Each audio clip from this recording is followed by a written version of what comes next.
All right, so our information is that 3 exchanges caught fire here at Petrojam, and the team quickly got into action where they have extinguished 2 of the fire and are on the 3rd fire, putting that one out as well.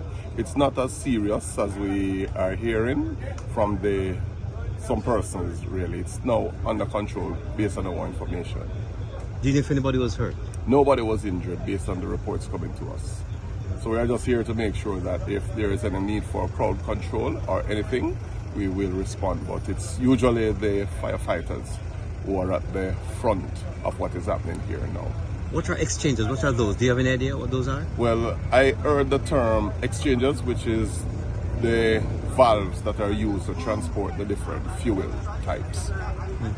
Did they say how it was parked? What started? No detailed information around whatsoever may have transpired, really. Thank you, sir.